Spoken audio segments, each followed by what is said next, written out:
us start off with the thing that I want to start off with, and that is today's total solar eclipse.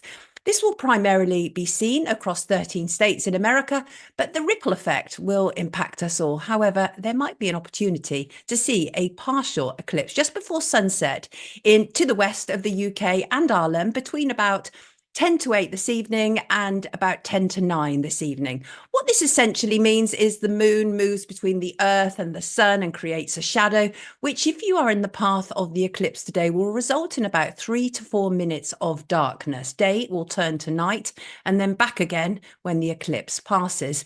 But today is not just a solar eclipse and all that for the more esoteric types out there. This is the dark before the dawn, a temporary moment of darkness leading to a moment of clarity, light, and even an epiphany for some. No, there is so much more than just that, as big as it is, going on today. This is a day when significant authorities have told us they are also going to work. Today is the day that CERN's Hadron Collider swings back into action. This is not something they do lightly because of the cost and also the messing about with complex matter, much of it unknown. If you're not familiar with CERN, they describe their work as, and I quote, helping to uncover what the universe is made of and how it works. Anyone seen Stranger Things on Netflix? Well, that's basically CERN. It's about a huge gateway into another world. And the Hadron Collider, for those who aren't familiar, is the world's largest and highest energy particle collider. It was built by CERN between 1998 and 2008 in collaboration with over 10,000 scientists and thousands of universities and laboratories across more than 100 countries. CERN is based in Switzerland, the same place as WEF, but I'm sure the two are entirely unconnected. And the official version of why Switzerland was chosen to host CERN was because of its neutrality, I'm quoting again, and its safeguards against the misappropriation of scientific research results for military purposes. We're shocked. So, as I say, CERN starts up again today. It ramps into, I mean, CERN is always working, but not the Hadron Collider. And then on top of that, NASA will launch sounding rocks and WB-57 high altitude planes, they say, to conduct research on aspects of the sun and earth that's only possible during an eclipse.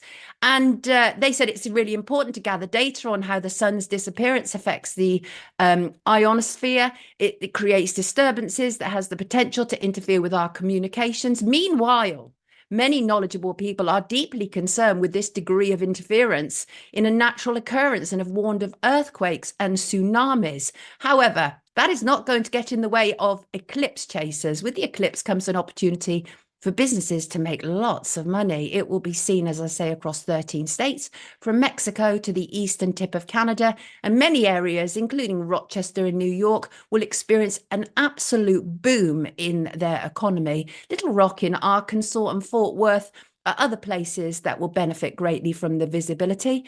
American TV has warned of a surge in demand for hotels, and local tourism authorities say prices have rocketed a phenomenal 500 times more than normal to stay in a hotel on the path of the eclipse. Who would spend that? Officials in Ohio gave a press conference and warned that the increase in traffic could lead to food shortages, gridlocks, and have said that people should carry maps, drinks, and that they should top up their car regularly with fuel. So all this for an eclipse. So yes, it's clearly not a regular eclipse, not in any sense of the word, but do enjoy it. The phenomenon is a cosmic event. It is, as I say, it requires the sun, the moon, and the earth to be just in the right alignment for the moon to cast that shadow on our planet. We can't do anything about big authority interference, but we can appreciate it for what it is, a moment of confusion and darkness leading to clarity and light